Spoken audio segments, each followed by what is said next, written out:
Gracias chicos, buenos días. Hoy vamos a hablar de qué le pasa a Europa. Desde hace unos meses, desde hace un tiempo, las noticias que nos llegan de Europa son bastante preocupantes. Nos muestran una realidad de confrontación, de pelea, de manifestaciones violentas, de discusiones. Los países del norte se pelean con los del sur. Hay una situación muy difícil de entender. Europa parece fragmentada, parece empobrecida, muy violenta, diría que hasta fatigada, que contrasta con aquella Europa de la cual todos recordamos, en donde se irradiaba cultura, se irradiaba tolerancia, se irradiaba liderazgo, democracia y sobre todo un continente donde había un estado del bienestar, donde todas las personas y las clases sociales vivían más o menos al mismo nivel y no había esta confrontación que se está viviendo actualmente. Aquello era el resultado de un modelo, de una idea que había surgido en los dirigentes de Francia, de Italia, de Alemania, después de la Segunda Guerra Mundial, allá por 1956, que pensaron que para evitar que volvieran a surgir nuevas guerras y conflictos como los que había vivido el continente hasta ese momento, lo mejor era agrupar a los países, crear una unidad, algo así como más o menos después se pensó con el Mercosur. Pero en aquel momento era mucho más ambicioso, más ampliado. No solamente se trataba de un mercado único donde los bienes podían circular libremente, sino que había una idea de unidad política, de construir realmente un bloque. Al día de hoy eso se ha constituido en un bloque de 27 países, en los cuales están incluidos algunos que antes pertenecían a la esfera soviética comunista. 27 países que agrupan algo así como 450 millones de personas en un espacio geográfico equivalente más o menos a 2 veces la superficie de Argentina. Allí se creó un estado de bienestar, una Europa exitosa, una Europa alegre y mirando para el futuro.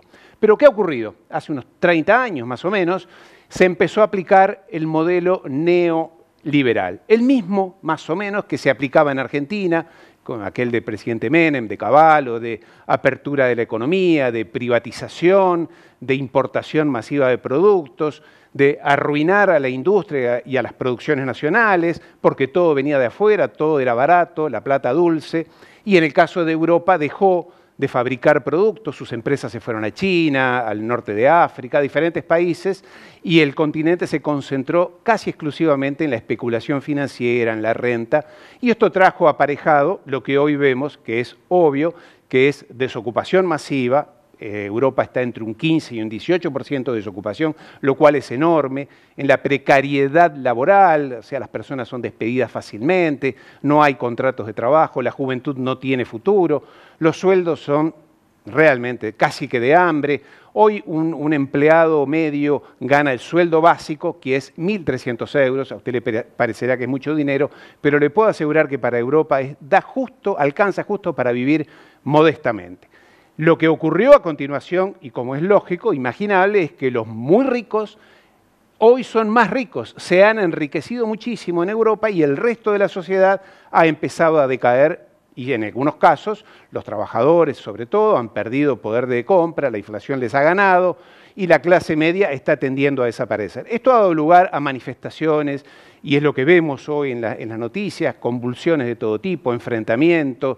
Hay regiones que se quieren separar de otras, el norte de Italia se quiere separar del sur porque dice que son muy pobres, Cataluña se quiere separar del resto de España, en Bélgica lo mismo, en Alemania lo mismo.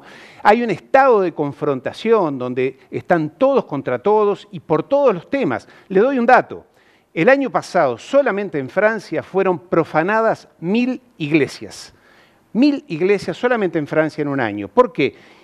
Porque hay bronca y unos se expresan porque son islamistas, otros porque odian a lo que pasó con la pedofilia de los curas. En fin, lo que es cierto es que es un estado muy grave de convulsión y de enfrentamiento. Están los chalecos amarillos que usted habrá visto en la televisión. Hay un estado de permanente enfrentamiento y lo que asombra más es que los políticos no saben qué hacer, la dirigencia no sabe más qué hacer. y la dirigencia empresarial, política. Para darle un dato, y esto es un dato de color casi, el Papa Francisco hace unos días ha dicho que para la tradición cristiana la propiedad privada no debe ser respetada o no es respetable. Entonces, agregamos un nivel de confusión general donde no sabemos qué hacer y realmente la dirigencia está muy empantanada. A esto, sin embargo, Europa sigue dando cátedra, dice cómo tienen que ser los gobiernos de otros países, en Venezuela, en el Líbano. De todas maneras sigue bombardeando Siria, sigue en Irak, en Afganistán, ha destruido a Libia a bombardazos, en Malí sigue habiendo ocupación extranjera. Esto llama la atención porque es una realidad en la cual hay mucha confrontación, los políticos no saben qué decir, dicen fórmulas que no tienen ninguna aplicación real, el continente sigue a la deriva, mientras que China, por su lado, que no confronta con nadie, sigue apostando a su proyecto, el gran proyecto que hablamos la semana anterior, que es la Ruta de la Seda, que es conquistar el mundo con sus productos, con su tecnología, ir adelante como primera potencia, de discutirle y pelearle a Estados Unidos el liderazgo, y de eso es lo que vamos a seguir hablando en los próximos días, porque esta historia no ha terminado aquí. Muchas gracias.